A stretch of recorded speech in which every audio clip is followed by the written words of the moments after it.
Mga mahal na kapatid, nais namin na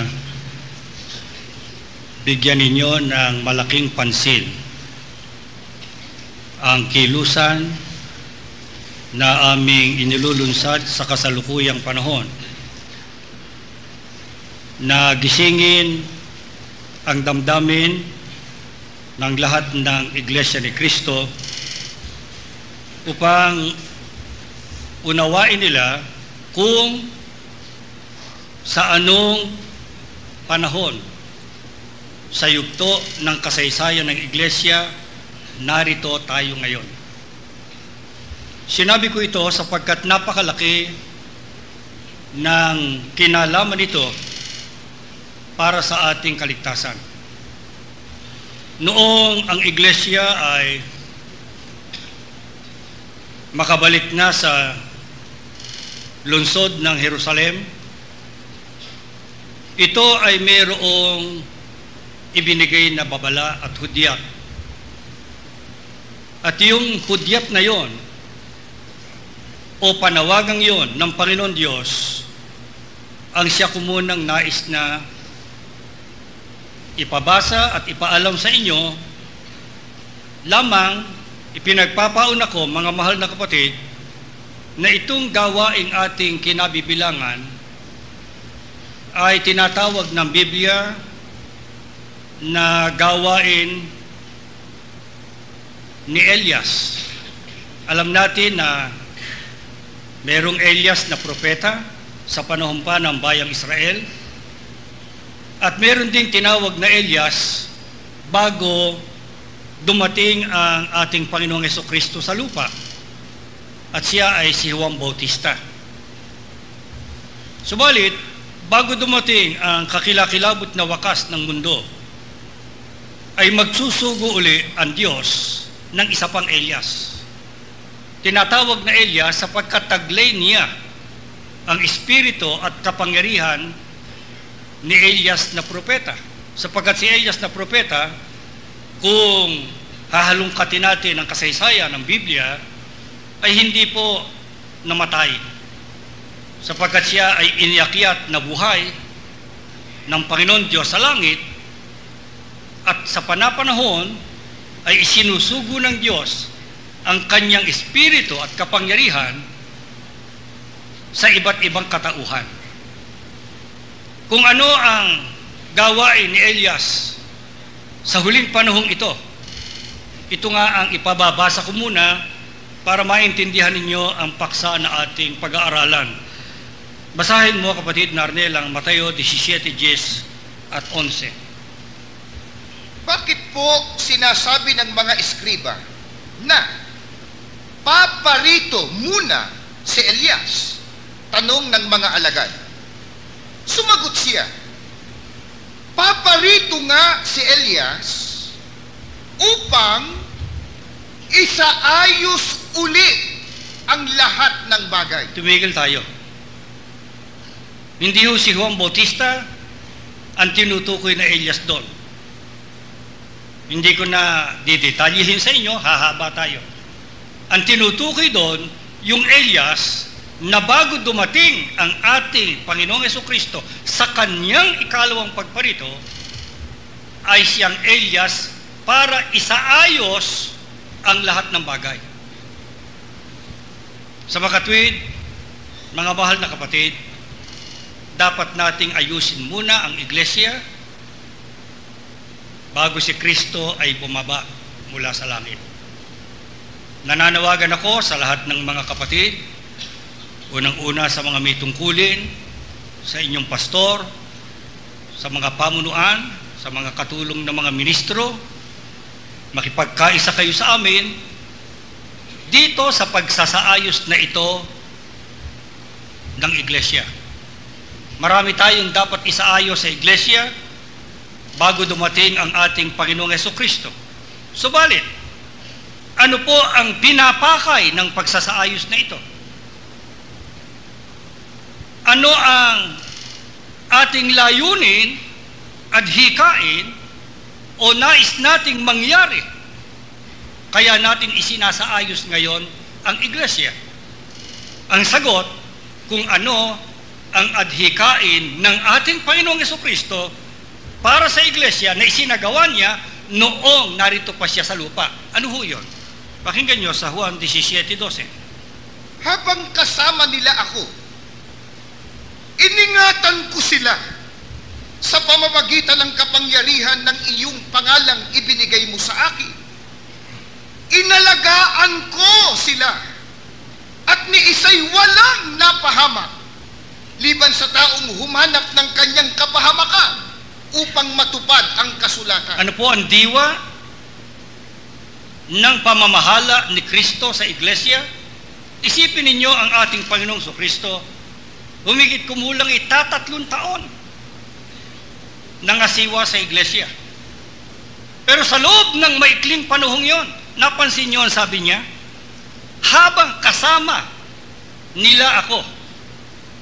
Ibig sabihin sa loob ng maikling panahon, kasama niya ang iglesia, ano po ang isinagawa niya? Ang sabi niya, iningatan ko sila, inalagaan ko sila, at ni isa ay sinikap ko na wala kahit isang mapahamak, liban na kay Judas, na yun ang tinutukoy doon na taong humanap ng kanyang kapahamakan.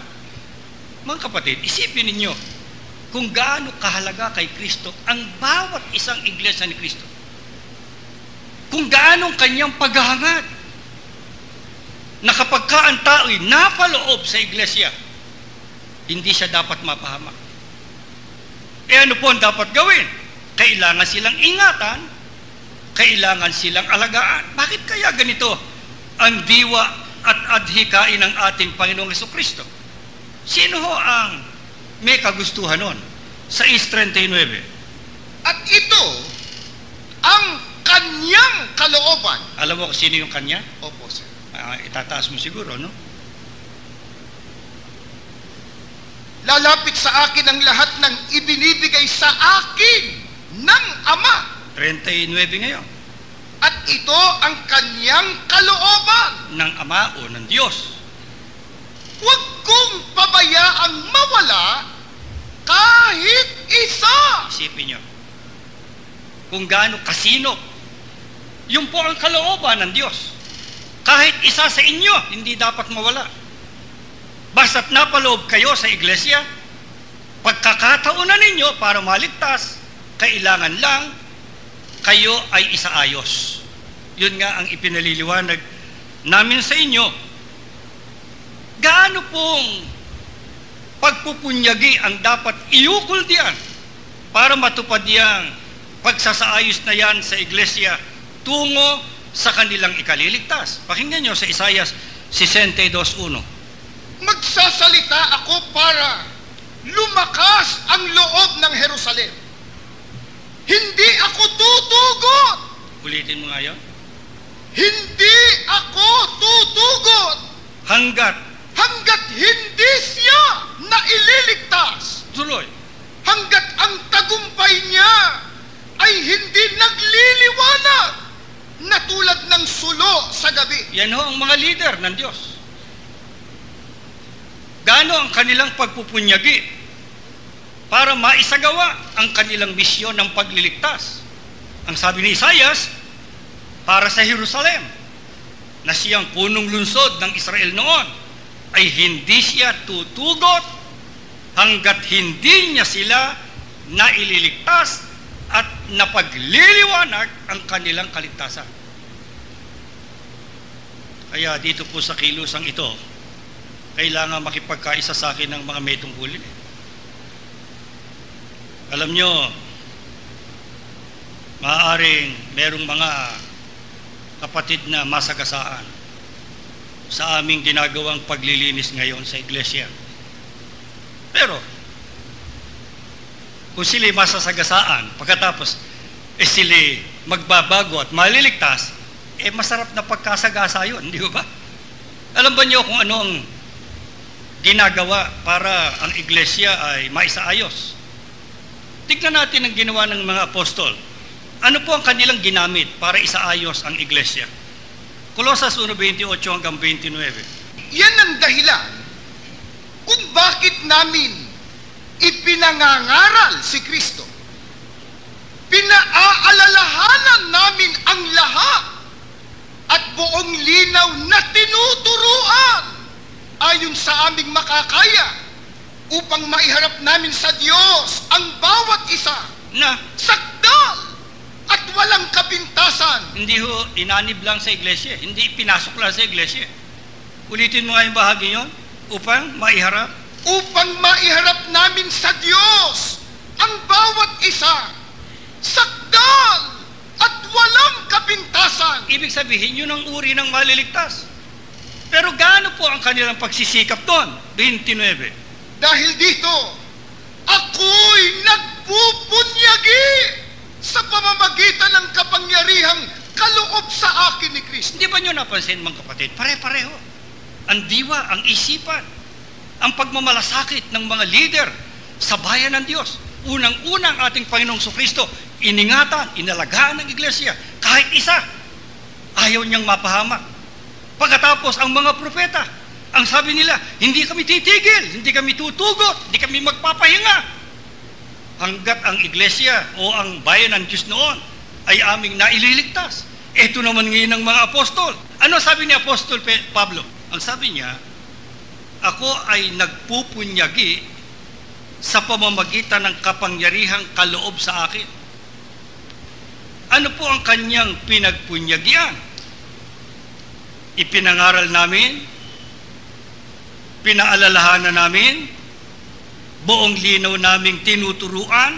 Hindi ba ganito ang ginagawa namin ngayon sa iglesia?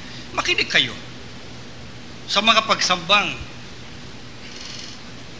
maririnig ninyo sa pagsamba sa panahong ito. Yun po ang mga pagtuturo na aming isinasagawa para maintindihan ninyo paano kayo maghahanda sa nalalapit na pagparito ng ating Panginoong Jesucristo. Alam nyo, eto, sasabihin ko sa inyo. Hati tayo, ho? Ate. Yung kalahati na pananagutan para kayo maligtas, gagawin namin. Gagawin ng aking mga kasamahang ministro at saka ng mga kapamatok namin may tungkulin. Pero, yung kalahati, gagawin nyo. Hati tayo. Hindi ho pwedeng kami lang. Sapagkat kung kami lang, ang mangyayari, mamimili tayo. Bawal ho yung mamili. Kayo ang magpilit. Pero kami, pilitin kayo, yan ho ay hindi na tama. Kaya, para tayo ay makabuo ng kaligtasan, yung panig namin, dapat namin gawin. Yung panig nyo, gawin nyo.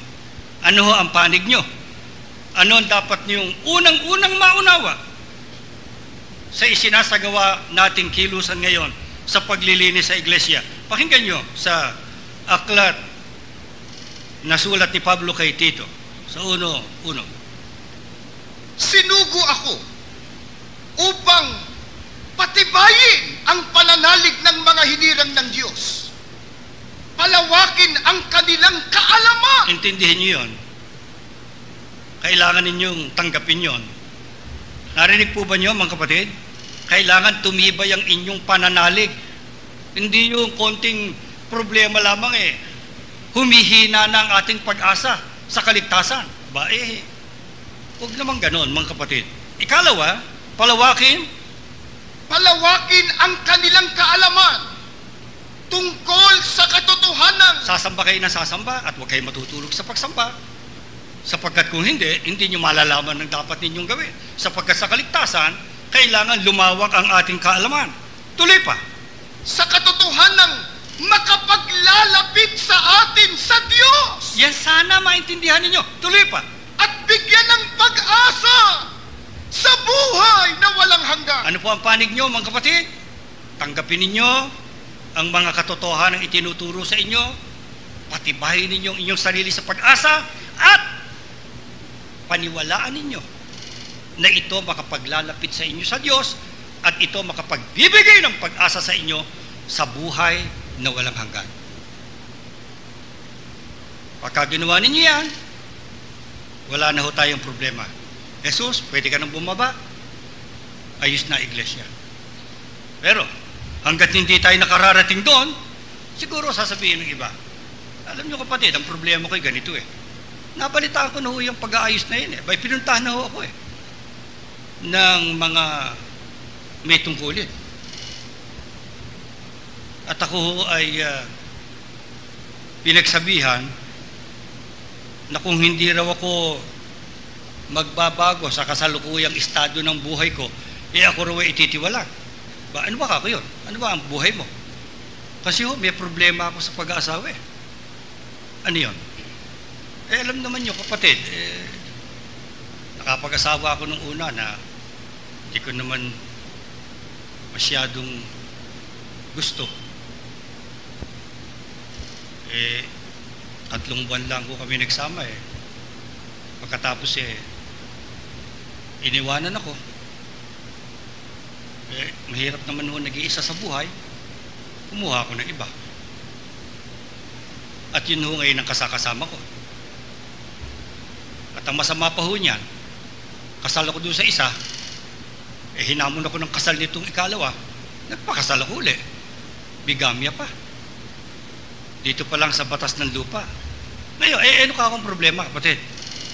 Sabi ho sa akin ng aking katiwala, pag daw hindi ako humiwalay, ako matitiwala. Alam naman nyo, kapatid, yung paghiwalay sa asawa, mabigat yan kung hindi naman kayo nagkakagalit. Magkasundo kami nitong asawa kong ito eh. Yun ho sana ang sasabihin ko sana sa iglesia, na sana yung mga ganyan, huwag nang pakialaman. Yun ang aking itatanong, kapatid na Arnel. Ang terminong ginamit, nakikialam tayo sa pamumuhay. Pati yung mga kabataan, nagre-reklamo rin sa akin, pati raw sila, pag nakikipagtipan sa sanglibutan, pinupuna, ibinababa sila sa koro kung sila mga aawit. At kung sila nag-asawa sa sanglibutan, sila itinitiwalag. Meron pang isang kapatid, ang sabi sa akin akalain ba naman ninyo kapatid, pati ba naman yung pagtaya ko sa loto? Pati ho ba naman yun pinakikialaman pa sa panahon ho ito ng kahirapan gusto kong magkaswerte Hindi ko lang masabi sa kapatid swerte kaya o disgrasya aabutin mo. Pero ito ang tatanong ko lang kay kapatid na Arnel. Bakit ba natin pinakikialaman pati yung pamumuhay ng kapatid? Aral po ng Diyos nasa Biblia. Sige. Mga kapatid, isa pang bagay ang ipinapayo namin sa inyo sa pangalan ng Panginoong Hesus. Sana'y lalo pang pagbutihin ninyo ang pamumuhay ninyo ngayon. Pakialamero rin si Apostol Pablo. Pero, mga kapatid, itanong natin sa kanya, bakit? Ulitin mo yun, sana. Sana'y lalo pang pagbutihin ninyo ang pamumuhay ninyo ngayon. Anong pamumuhay? Pamumuhay na ayon sa inyong natutuhan sa amin. Bakit? Upang kayo'y maging kalugod-lugod sa Diyos. Yun ang sabi ko rin sa ayaw humiwalay sa asawa na hindi naman niya tunay na asawa. Hindi rin sila nakakagalit. Sabi ko, kapatid, hindi nga kayo nakakagalit. Ang Diyos naman ang galit sa iyo. Gusto mo maging kalugod-lugod sa Diyos? Iyan ang paraan. Kaya hindi pakikialam yan para ka pasamain o para ka panghimasukan. Pakikialam yan para ka ilapit sa Panginoon Diyos. Kaya ako naman kapatid napakasiglang iglesia ni Kristo. Maski tignan mo ninyo sa nagbibigay ng tulong o handog o kaya sa pasalamat. Ako ho walang palya sa pagsamba. Hindi ho ba sapat na yon? 7 nga. Tayo'y tinawag ng Diyos para gawin ang gusto natin. Upang mamuhay sa kalinisan, hindi sa kahalayan. Meron pong dahilan kaya tayo tinawag. Para mamuhay sa kalinisan. Kaya hindi ho sapat. Samba ka lang ng samba. Mahalaga ho yung pagsamba. Sabi ko nga sa inyo, kayo magpapalya ngayon. Ako, baka dumating si Kristo yung araw ng pagsamba, wala pa kayo. Saka pa ba kayo mga ngatwiran doon, sasabihin nyo, Jesus, paano may trabaho ko Sasabihin ni Kristo, may trabaho rin ako, hindi mo anak tumaba, papasok sa langit. Kaya napakasaklap. Ano ang dahilan? Sapagkat kaya tayo tinawag ng Diyos para tayo ang kanyang asahan na mamuhay sa kalinisan. Paano ba yung pamumuhay sa kalinisan? 4. Dapat maging banal at marangal ang layunin ng sino man sa kanyang pag-aasawa. Ang pag-aasawa ho sa Biblia, sagrado eh. Ngayon, tatanungin kita, Captain Arnel, marangal bang pag-aasawa yung pagkatapos na hindi kayo nagkasundo maghihiwalay kayo? Hindi po, sir. Yung bang pag-aasawang inyutos ng Diyos pwedeng lagutin ng tao? Hindi. Yung bang pinapagsama ng Diyos, yung itinali sa pamamagitan ng kasal, pwede bang papaghiwalayin samantalang nabubuhay? Hindi. Ano ang dapat gawin ngayon ng mga iglesia ng Kristo para huwag silang mapasubo sa hindi magandang buhay may asawa? Huwag kayong padalos-dalos sa pag-aasawa. Ikalawa, ito pa ang una, bago kayo mag-asawa, magpanata muna kayo. Kung yung pakakasalan ninyo, yun ang bigay ng Diyos. Sabi sa akin ng isang kapatid, paano po malalaman ang bigay ng Diyos? Madali. Pagka walang hadlang, pagka magandang-maganda hanggang sa araw ng inyong kasal, palatanda ang bigay ng Diyos. Pero hindi pa kayo kinakasal. Wala na kayong tigil ng kaaway. Araw-araw ay nagtatalo kayo. Kung ano-anong problema na bumabangon. Tapos nagpilit pa rin kayong pakasal. Ang napangasawa mo, hindi bigay ng Diyos. Sapagkat ang Diyos, hindi Diyos ng kaguluhan, kundi Diyos ng kapayapaan. Huwag kayong mag-asawang masyadong batang-bata. Dahil irresponsable pa. Lalo na yung mga lalaki na wala naman trabaho. Aba, mga kapatid, ang pag-asawa ngayon, hindi naman dahil sa minemenos natin ang mahihirap na tao. Ang mag-asawa ho ngayon hindi biro. Bakit? Sa laki ho ng responsibilidad. Hindi ho lamang ang pag-iibigan, kundi ang inyong kakayahan, mga lalaki, na buhayin ng inyong pamilya. Pagka wala kayong kaya, ano gagawin ng asawa nyo? Sila magtatrabaho? Yan ang simula ng inyong hindi pagkakasundo. Magseselos ka pag umuwi siya ng alanganin. Magagalit ka pag hindi mo siya dinatnan sa bahay. Kaya ko sinasabi ito, mga kapatid, huwag naman tayong sumalubong kay Kristo na kalakaladkad natin ang lahat ng problema. Hindi lang sa pag-aasawa. Tayo dapat mag-ayos. Ano pa dapat nating ayusin? 8, 9, hanggang 10. Hindi na kailangang paalalahanan pa kayo tungkol sa pag-ibig na dapat iukol sa mga kapatid sa pananampalataya. Yamang itinuro na sa inyo ng Diyos kung paano kayo mag-iibigan. At ito nga ang ginagawa ninyo sa mga kapatid sa Macedonia. Gayunman, ipinakikiusap pa rin namin sa inyo, mga kapatid, na pag-ibayuhin ninyo ang inyong pag-ibig. Alam nyo, pinipili ko, marami ho tayong dapat na ito pa rin sa iglesia, pinipili ko ho yung mga sensitibong doktrina na hindi masyadong nasusunod dahil nga sa meron hong kontrobersya sa pagitan ng magkakapatid. Yang pag-iibigang magkakapatid, yan ho ay doktrina. Kung itanong ko sa iyo, Captain Arnel, maliligtas ba yung hindi may ibig sa kapatid? Hindi po.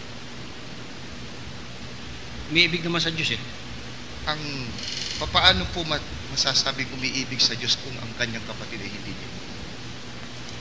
Sa 3. 14 muna siguro. Nalalaman nating tayo'y nangalipat na sa buhay mula sa kamatayan. Ang galing. Sino yun?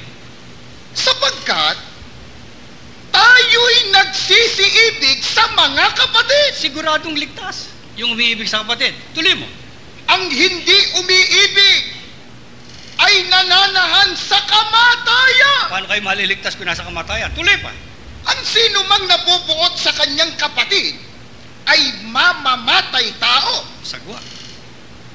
Tuloy pa. At nalalaman ninyong sino mang mamamatay tao ay hindi pinananahanan ng buhay na walang hanggan. Hindi ko maliligtas. Eto, mga kapatid, ayusin natin. Nag-aayos din lang tayo sa iglesia. Yung lahat ng mga kapatid na nakikinig sa akin, na mayroong sigalot sa kakapatid sa iglesia, pagkatapos ng pagsamba, mag-ayos kayo. Huwag na kayong magpaayos, kayo na lang. Huwag kayong magsisiraan, huwag kayong magchichismisan, huwag kayong maghahatid dumapit, huwag kayong magsasalita ng laban sa kapatid, huwag kayong hahatol sa kapatid, at ikaw naman kapatid, huwag ka namang gagawa ng anumang bagay na laban sa kapatid mo, dadayain mo siya sa hanap buhay kung magkasosyo kayo. Ito ho, mga kapatid, ay dinidetalye ko sa inyo sapagkat gusto ko, pag iniwan namin kayo, sigurado na kayong ligtas.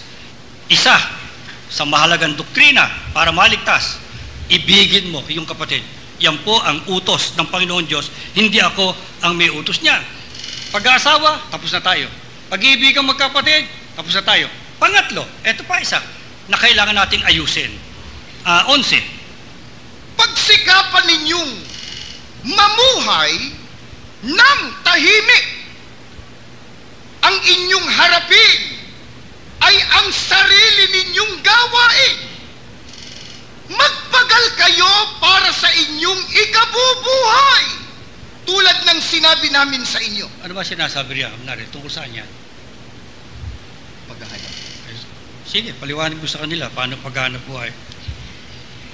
Dapat pong maghanap buhay ng marangal ng ayon po sa kalooban ng ating Panginoon Diyos. Sa pangunguna po ng Ama ng Sambahayan. Ano ba yung paghahanap buhay na hindi marangal? Labag na po sa kalooban ng Diyos. Ang halimbawa po, kung may pandaraya, lalaki pong pandaraya, labag sa batas. Yung bang sugal hanap buhay ba yan? Hindi po sir, kasalanan po yun. Bakit? Labag ho sa prinsipyo ng Biblia yan Yun yung paghahangad ng biglang yaman, ang tawag ho ng Biblia yan kasakiman.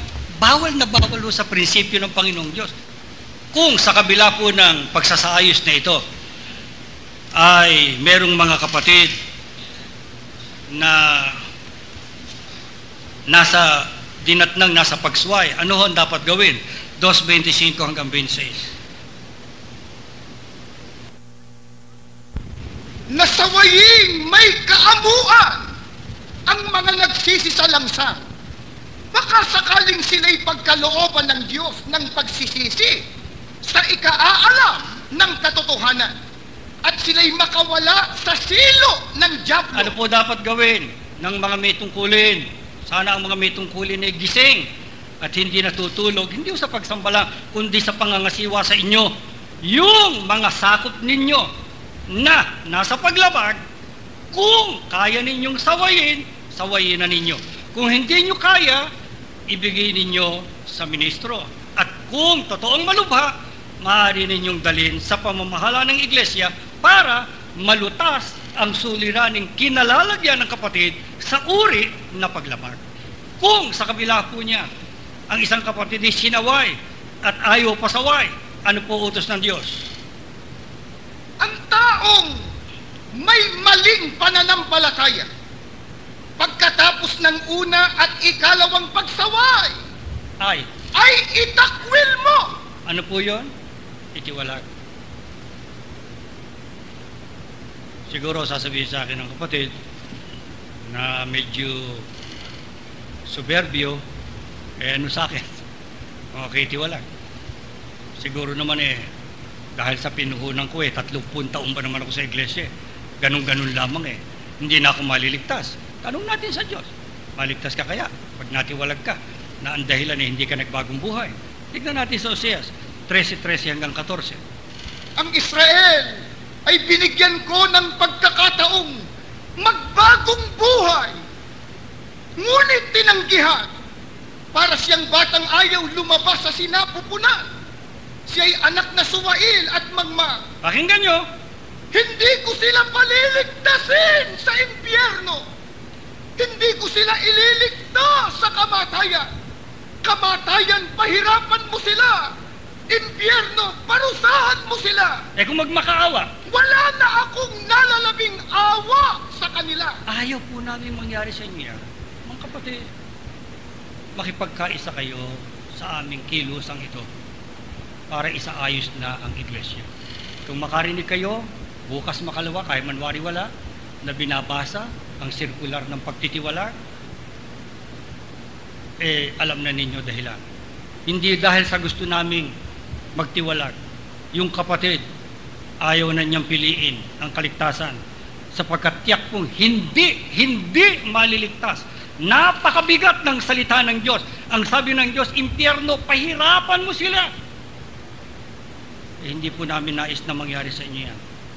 Kaya, para bago tayo magwakas, mga kapatid, sasabihin ko sa inyo, nahihirapan ba kayong sumunod? Kung kayo ay nahihirapang sumunod, wala ho tayong dapat gawin, kundi baguhin lang ang ating paniniwala. Pagka ang ating paniniwala, katulad nitong babasahin ni kapatid na Ardel sa Aklat ng Mga Awit, ang magiging paniniwala ninyo ay hindi ho kayo mahihirapang sumunod. Basahin mo na ang 11.